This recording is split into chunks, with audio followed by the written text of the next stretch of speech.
Welcome to the mandatory kit video for Manchester to Liverpool ultramarathon.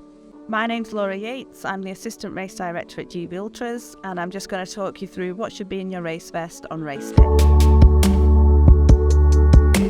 So first of all, you need the capacity to carry at least 1 litre of water. This can be either in a bottle or a bladder. This should be full and ready to go as you're on the start line. Up next is your race tracker. This will be given to you on the morning of the event by the event team. It'll already be switched on. All you need to do is attach it to the shoulder of your race vest and make sure it has direct line of sight with the sky, like so. Up next is your waterproof coat. This should have a minimum of 10,000 hydrostatic head rating, HH rating. It should come with a hood, and it should also have sealed seams.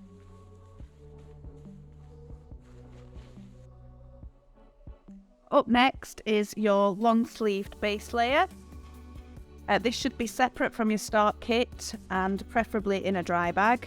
Should the weather change throughout the 50 miles, you're going to want a top to put on that's going to keep you warm.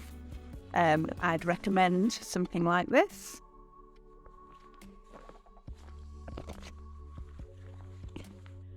Like so. Up next, you will need your primary and secondary head torch. It will be dark at the start of the event, so you will originally need to use your head torch. It could potentially be dark when you finish the event. We have in the past had incidents where the primary head torch has been damaged. Either it's been dropped and smashed, or the bulb just doesn't want to work, which is why we now ask you to carry a secondary head torch.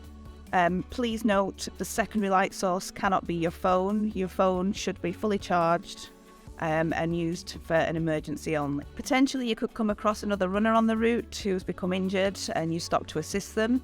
You may be waiting with them until a member of the event team arrives, which means you're then finishing your race slightly later than expected, which is when you will need your head torch. Another possibility is you pick up a small injury on the route, but you're able to carry on. Slows you down a little bit, and again you're going to finish your event slightly later than planned, meaning you're going to need your head torch. Up next, you will need a fully charged mobile phone.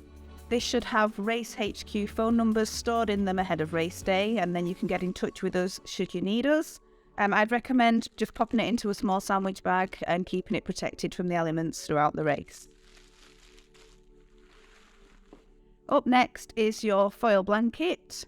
This will keep you warm in an emergency. On top of that, we also ask you to carry a whistle. Should anything happen to you whilst you're out on the trail and you need to attract the attention of another runner or a passerby, this comes in extremely handy to get their attention. All GB Ultras events are cupless events to reduce single-use plastic. We have our reusable cups for sale at race registration, or you can purchase them online on the shop.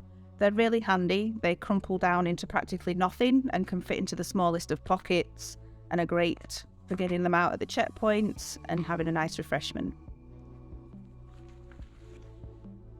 This completes the mandatory kit you are required to carry for the Chester Ultra event. This is the minimum standard kit you must carry at all times.